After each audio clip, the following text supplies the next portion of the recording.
We have breaking news from Frankie from Flatbush headquarters at this hour. I repeat, listen up, Jet fans. We have breaking news here from Frankie from Flatbush headquarters. Well. Breaking news from several hours ago. The New York Jets are firing Joe Douglas. Get out of here, Joe, they're saying. I think many of us could see it on his face when he did that presser. He looked like a whipped dog.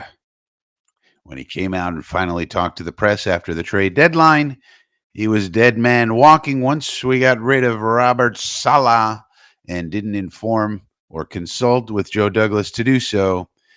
It was only a matter of time for old Joe. So let's talk about it next. Hey mate, are you enjoying this video? Then go ahead and click the subscribe and like buttons for Frankie. If you think about it, a few years ago, due to an incident involving a black bear, 7 tennis balls, and an Allen wrench, Frankie decided to shut down his channel with thousands and thousands of subscribers. Now he's trying to build it back up. Do the man a solid, hit subscribe. Thanks, mate. Yeah, so we get rid of Joe Douglas. Now, he pretty much had to go. I feel bad for Joe. He's a good dude. He's a good football man, but the wins just weren't there. You think about it from Woody's perspective. They hired Robert Saleh. Everybody said that's a home run hire, even though it was a Christopher Johnson hire. Everybody in the media, home run hire. When we hired Joe Douglas, they said that was a home run hire. Okay, so Woody comes back from his UK gig over there, and he's not seeing results. He's not getting the wins. You heard from Woody say, those two saw me as mad as I have ever been last season when we were going through what we went through with no backup quarterback after Rodgers got hurt. And so obviously he must have said to them, look, you guys are going to be on a short lease next year. You know, I'm running out of patience with you, Saleh and Douglas. So the wins just didn't arrive, and we could dissect it all we want. One of the things I did want to talk about is now the national media, all the knives are coming out. Everybody in the national media now knows how to get ratings. And it's when something like this happens, you're going to see it. Dirty Diana Rossini and Zach Rosenblatt and all the people are going to start doing their little diatribes. And you see a Todd McShithead come out and Todd McShay. Todd McShithead, hey, Woody Johnson's the worst owner of all time. Right? Because he can't get ratings to the podcast. Like, Frankie doesn't care about ratings. So 50 people going to watch this. So who gives a shit what I say? But nonetheless, you have people like Todd McShithead coming out saying Woody Johnson's the worst owner in sports. Excuse me. This is a world where David Tepper exists. Hello. Where Shad Khan exists. Hello. Where Michael Bidwell exists. Hello. Right. So no, he's not the worst owner in sports. He's not even the worst owner in football. Does that mean he's a great owner? No, he's not. He's a bad owner. Everyone knows this. And so the thing to do is to actually come up with constructive, creative ideas, not say stupid things like, "Boy, Woody Johnson's the worst," just because you want to get Jet fans going, and you know they're going to click on that. Nobody going to click on this video. I don't have to worry. But the point is, maybe we should be a little creative and think positively. I mean, after all, we weren't getting the results we wanted, and the people in charge of the team got fired. It's a natural, logical thing to say this is dysfunctional or weird. I mean, some of the timing maybe. Now, obviously, Saleh should not have been fired 5 games into the season. That should not have happened. That was bad. Okay, I get it. CJ Mosley also got injured around that time, and everybody wondering why our defense stinks. CJ, a big part of it. But nonetheless, that shouldn't have happened. But now that it is happening this way, get rid of Joe Douglas now. Why wait? Start getting the feelers out now. Start interviewing whoever you can interview now if they're not currently employed. So I think Woody's made a very logical decision given the circumstances. He made a bad decision to fire Saleh when he did. That was stupid, especially considering the plan was to give it to Ulbrich, and then Ulbrich has to continue on with all of his other duties and be a head coach and a defensive coordinator, and he's never done that before, and that's completely stupid. Agreed. But nonetheless, we still will be able to attract candidates Okay, it's at least a $5 million job. You're going to get people who want to be here, for one thing, and for another thing, we got a good roster now. We got a decision to make at quarterback. What do we do with Aaron Rodgers? Let's say he doesn't come back. What do we do? What do we do? We do have quarterbacks on the roster, 3 of them, in fact. So, you look at it and go, well, we could have a bridge quarterback. He's already on the roster. His name's Tyrod Taylor. He could be the bridge. Second of all, Jordan Travis is coming back from injury next year. Let's see what he looks like in training camp. He might be ready. He might not. Let's elevate Adrian Martinez to the 53-man roster to protect him. That's another option. Probably not going to work. 95% chance Adrian Martinez is not going to be anything in the NFL, but you never know. Let's see. That's 3 options right there. Now, they're not good options. They're not great options, but Tyrod Taylor has had success in this league to some degree. Jordan Travis was very well thought of before the injury, and Adrian Martinez showed what he could do in the UFL. Maybe he could become a backup. We don't know. Then you have the NFL draft, and you also have, free agency and trades that you can make. Now, beyond that, you have a very talented roster. Everybody said so. Mike Clay said so. This one, that one, every objective organization in the world said this is a very talented roster before the season. And it's been a series of unfortunate events. The kicker can't kick, the injury, this, that, the other thing. Had to go to London, 10 games in three games in 10 days, this, that, and the other thing. If everything has gone wrong, we get it. But that doesn't change the fact that there is a lot of talent on the roster. It's not like it's a black hole situation. You could turn it around fairly quickly if you make the right moves. Now, Phil Savage is the interim GM. You could make him the GM, as an example. And then you have some continuity there. Then he probably fires the whole coaching staff and gets a new one in here. Then you got to figure out how to do that. But the other thing you got to look at is, all right, let's say we don't want to do that. What could happen? Well, if you look at the Detroit Lions, we have two people connected to the Jets there.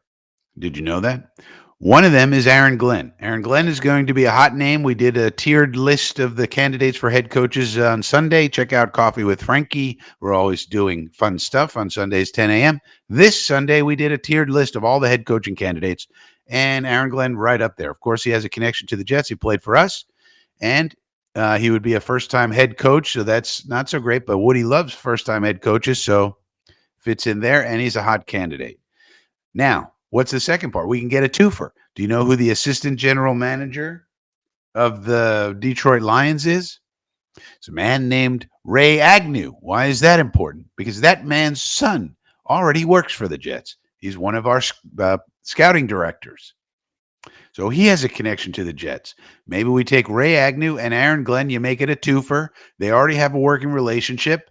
They come over and they bring the gritty, tough Brad Holmes, Dan Campbell, formula to the Jets, which is what we need. We need some grit over here. We need some of that. And you hope it works that way, right?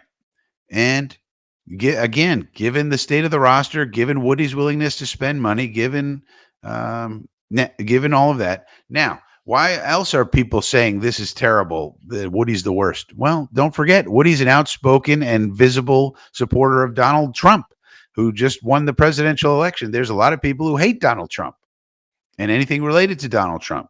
And so, of course, they hate Woody. Got to keep that in mind with these people. There's a lot of people who hate Donald Trump. A lot of people hate Kamala Harris. A lot of people hate a lot of people. And anybody associated with those people then get hated on. So you got to keep that in mind. Maybe that's Todd McShithead's problem.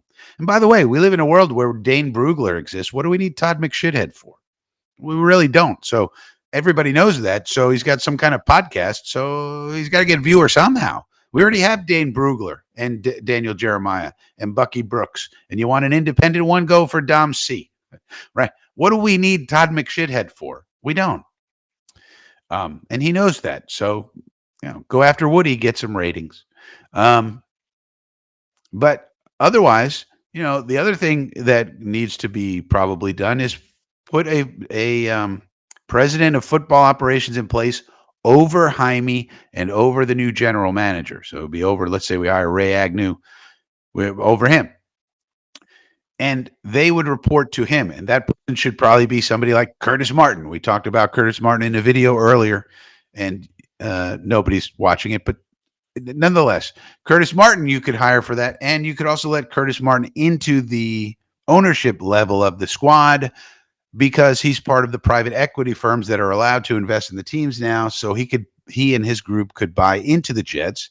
So you let him wet his beak that way, but then you also hire him as a president of football operations above Jaime, the president of the business side, and above the general manager. They report to him. And then when Woody wants to do something stupid and brash and silly, he goes to his consigliere, which is what Curtis Martin would be in effect, president of football operations, above the president of the business side and above the general manager, who's sort of the president of the football side, and goes, hey, wait a minute, I'm getting some advice from the business side, I'm getting some advice from the football side. They're conflicting. What should we do, Curtis? And Curtis will then give you his sage advice. So that's a solutions-oriented way to think about it. We should be solutions-oriented and not crying and throwing our hands up and say, what is that? Where is that? What? Sell the team. He's not selling the team. Okay? Stop saying that. And stop saying he's the worst owner in all of sport. He's not. There's owners way worse. There's a guy in Oakland called John Fisher. Go ask the people in Oakland about him. All right? They got their forks out over there. There's a lot worse owners out there. So, and he's not selling. So what good does it say sell the team? Okay, you want him to sell, great. He's not. But that's the end of it. He and the Mariners built the number one grossing venue in the whole world. The whole world, MetLife is. And you could hate that stadium all you want. It grosses the most money of any venue in the entire world, according to what's published in the media guide of the Jets. So they have profitable businesses, and they're not selling them just because you're unhappy. So come up with some solutions. I've given you some. I've given you, we'll probably spend the whole off season going through, more of them, or the regular season until it's the off season and then something happens.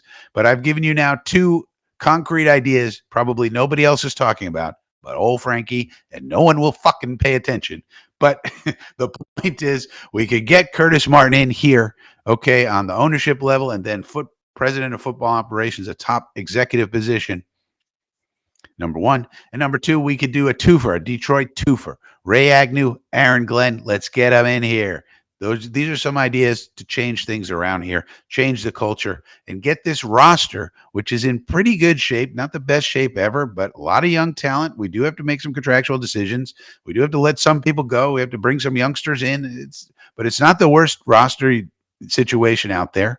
We got to figure out what to do with quarterback. I understand. We already have 3 options on the table. Again, the quarterbacks, you could do the bridge with Tyrod. Just let him start for a year until we figure out what Jordan Travis is. Is Adrian Martinez anything? Probably not. But you bring, you'll see. But Jordan Travis, we have no idea. And then maybe you draft another one, and then you see what you got in training camp. But at the very least, Tyrod's a bridge, and maybe you win some games and make the playoffs with Tyrod. It's not impossible. And then you go from there and you see what the young kids bring during the season. But it's not a terrible, terrible situation. It's really not. Is it the greatest situation? No. Is Woody Johnson the best owner of all time? No, he certainly isn't. He's a bad owner. We get it. But he's not the worst in football. He's not the worst in sports. That's ridiculous. Nonetheless, let me know what you think. And another day of turmoil and chaos in Jetland as we fired Joe Douglas.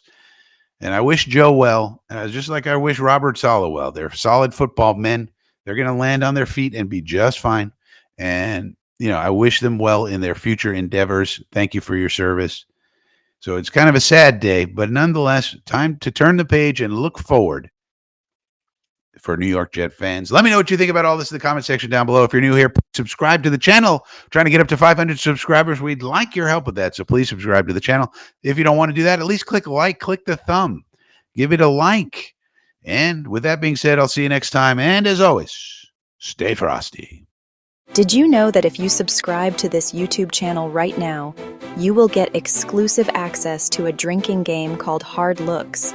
where you can drink with fellow Jets fans every time head coach Jeff Ulbrich says hard look in a press conference? It's true. Click the subscribe button right now. Oh, please, baby, please.